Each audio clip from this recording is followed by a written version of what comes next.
Welcome to Donmar TV News Channel, mga nagbabagang balita sa buwan ng Setyembre. Ito hindi pa napapalitan si Velasco. Sinubukan na nilang palitan itong pinagplanuhan na nila si Chicoy Alvarez at saka si sino ba ito? Isa si Chicoy Alvarez at saka lagi ko nakakalimutan yung pangalan nito, no? Ang bait-bait pa naman ito. Si C. Alvarado. Si Chicoy Alvarez at saka si C. Alvarado. Napaka niyan. Isipin nyo basahin ko. House Panel Chairman in ABS-CBN franchise rejection face relief under Velasco leadership. Di pa tayo dito. Sources from both camps, hindi lang sa kampo nila speaker both camps. Incumbent speaker Alan Peter Cayetano and Velasco confirm that Representative Franz Alvarez, ito, yung una, sa gitna, Franz Alvarez and Jose Antonio C. Alvarado, yun nasa extreme right, be replaced as chairman of the House Committee on Legislative. Isipin mo yung dalawang napakagaling na yan, papalitan ni Velasco.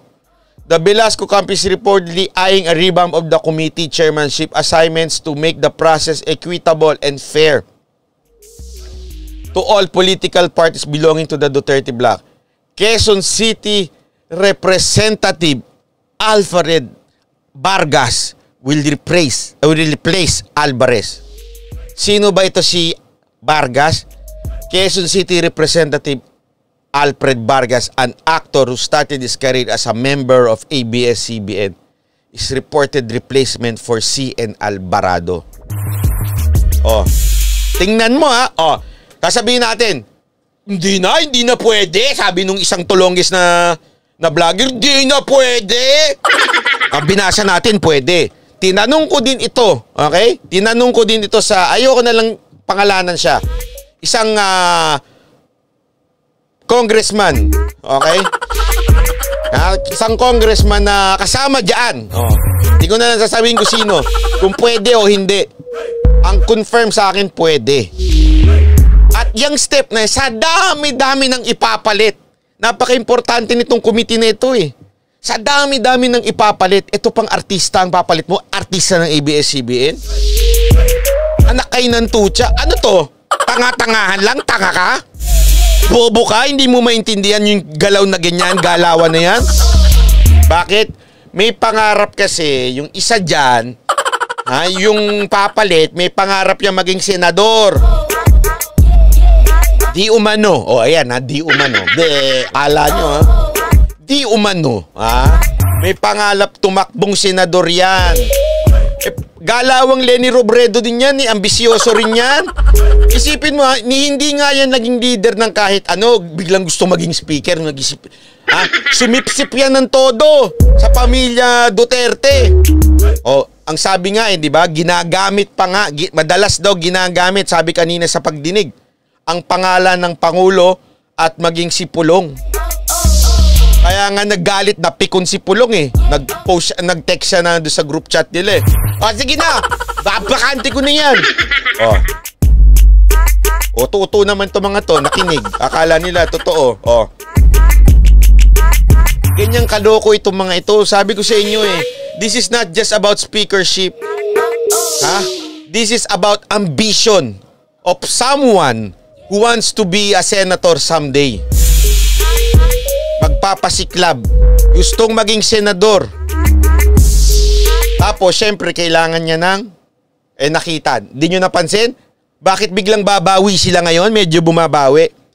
Kasi naalala ninyo isipin nyo ito mabuti isipin niyo, kailan lumabas yung survey na maraming may gustong ipagpatuloy ang ABS-CBN pagtapos nung botohan. So napag-isip tuloy ito mga congressman na kumalaban sa ABS. Na shucks, marami palang gusto kasi maraming nalokong probinsyano. So, sandali. Kaya ito, isipin mo, hindi pa napapalitan, ito na kagad ang galawan nila.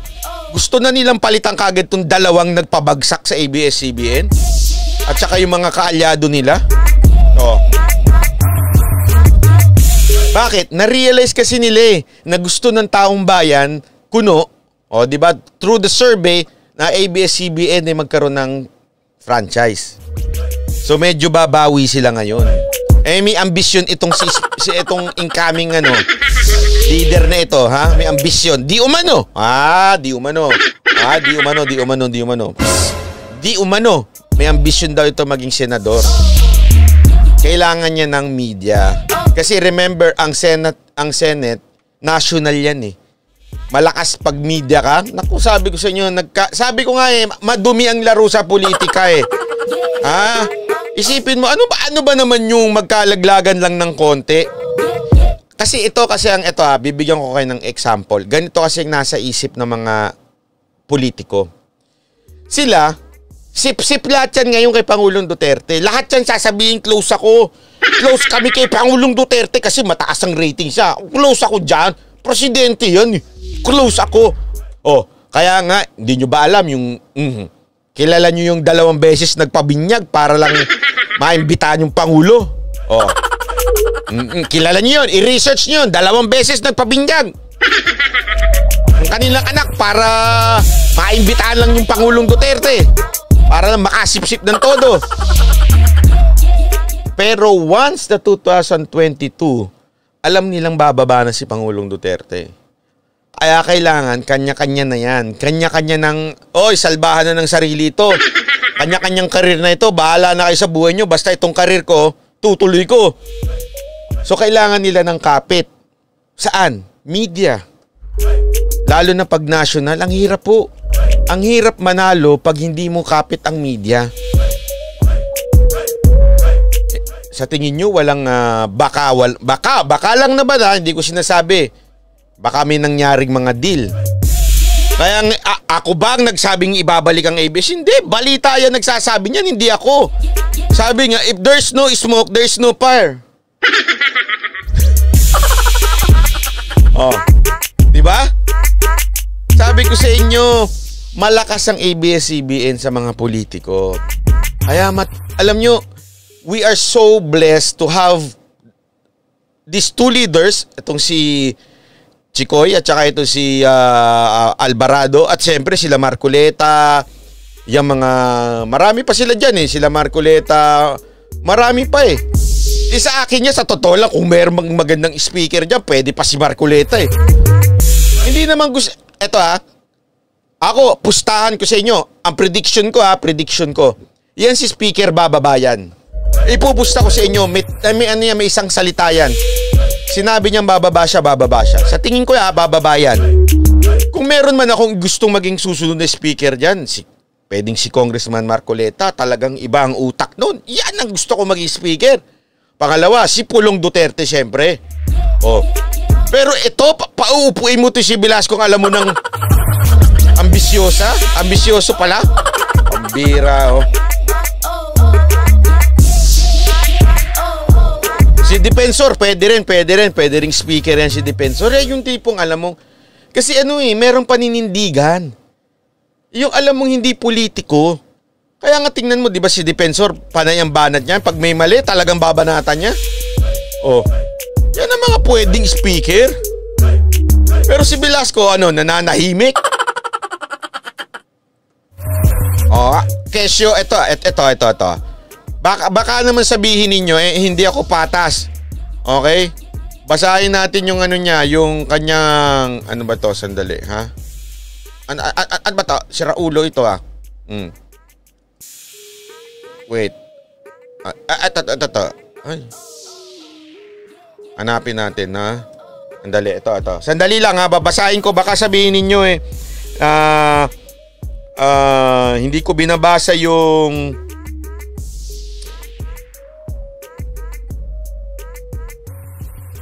ni pangalan nito ni Velasco, kung ano man yung kanya sinabi. Ito. Kasi sinasabi, di ba, nananahimik siya. Biglang humirit daw na ito. Sabi niya, I have been silent during the duration of the gentleman's agreement in deference and respect to the sitting speaker. My silence does not mean I am disinterested, no, I have turned my back on the covenant. Mamon me on issues means I just don't want to call attention to myself being party to the term sharing agreement. one does not and should not seek to compete with the speaker as a gentleman's agreement. We will have our turn the right time. Since I become a lawmaker, I have worked quietly away from publicity to support the administration and help accomplish the legislative agenda of the President to improve the lives of the Filipino. When both parties finally honor the agreement, I'll show my colleagues the kind of leadership I espouse. Thereafter, at the end of my term, my peers can be the judge of my loyal service to God, to the President, and ultimately to the Filipino people. Sinasabi niya, kasi diba sinisita siya.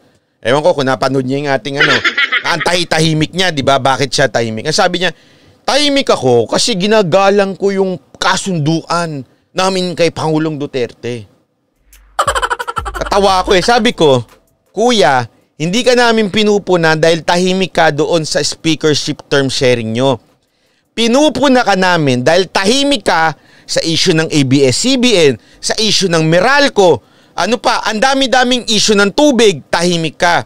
Pag binabati ko sang Pangulo, tahimik ka. Hindi ka nagsasalita. You don't put yourself on the line, in the line, whatsoever, as long as we understand each other. Hindi mo nilalagay yung sarili mo, hindi ka tumutulong. Hindi ka nagsasalita, hindi mo pinagtatanggol.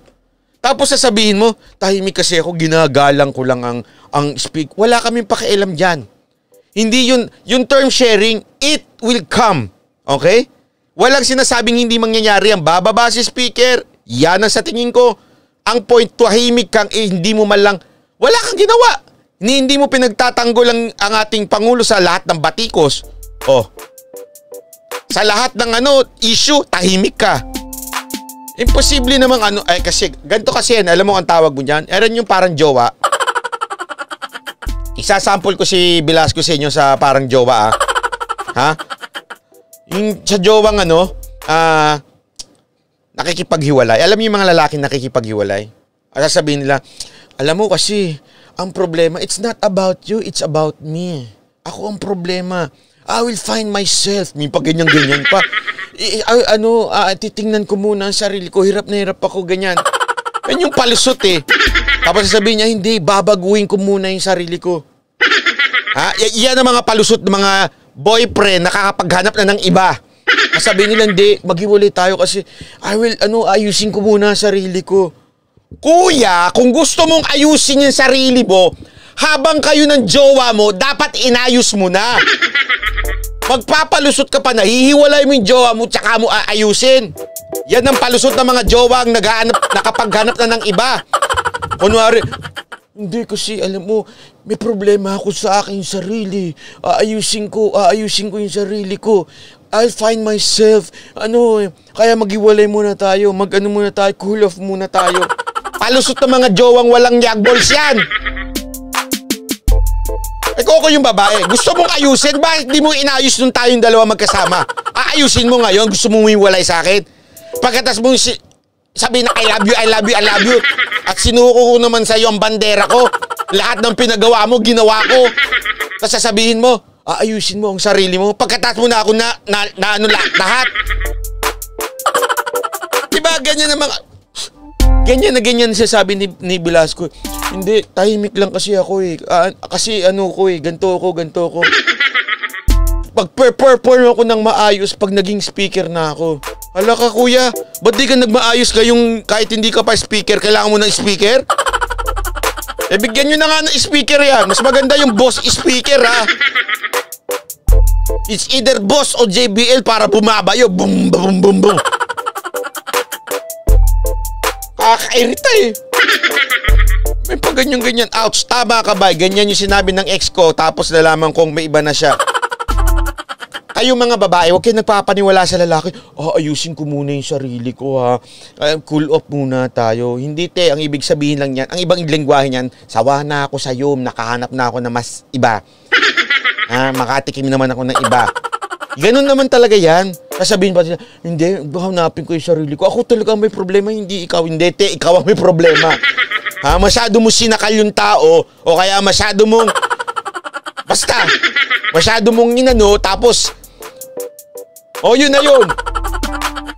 Kunwari pa, ako ang problema, hindi ikaw. Ikaw ang problema, te. Gusto ko sa'yo. Kaya Kung walang problema yan, di naman yan. Kung nag-e-enjoy yan at kung... Hindi ko sinabing kaya nakikipag-iwalay. Ibig sabihin, sinisisi lang niya kunwari yung sarili niya. Pero ang totoo niyan, may problema siya dun sa babae. Tapos, wala pang isang buwan, may jowa na, oh. Diba? Wala pang isang linggo, may jowa na yan, eh. Pupusta ko sa inyo, mga after 1 week yan. 1 week na, may jowa ng iba. Oh. Kung gusto niyang ayusin, bakit di niya pwedeng ayusin na magkasama kayo? Bakit? Bakit hindi? Nananarantado lang yan. Inanyan lang kayo niyan. Kaya sabi ko dito kay Velasco, sasabihin niya, hindi, aayusin ko, pe-perform ako pag naging speaker. Talagang antay mo ba maging speaker ka bago magkomento sa mga issue sa buhay? Bago ka gumalaw-galaw dyan? Bakit yung iba mga congressman ayos ang galaw? Kahit nga yung, diba si Villapuerte, hindi naman siya kasama doon sa committee na duminig sa ABS-CBN pero naging visible siya. Pwede ka naman maging visible at ibigay mo yung pahayag mo, suporta mo sa... Alam mo naman na ilang beses sinabi ni Pangulong Duterte na ay, nako, gumagano'n pa nga si Presidente. Ay, nako, sigurado ko sa inyo, kayo ibenta nyo na lang yan. Iba, sana man lang kung talagang Duterte supporter ka, i-follow up mo yun. Tama, dapat ang ABS-CBN panagutin sa mga hindi Tapos ganyan sasabihin mo, hindi, pag naging speaker ako, dun ko aayusin. Dun ko ipapakita ang aking performance. Itaga mo sa bato, hindi mo magagawa yan. Kahit naging speaker ka. Kaya nga, bigyan na nga ng speaker yan, JBL. Kaya Daichi, pwede na yung Daichi dyan. Bakit kasi pinili pa siya ni President Duterte? Kasi may PDP yung PDP laban. Yan yung syempre ruling yan ang partido ni Pangulong Duterte. So meron silang endorsement, remember?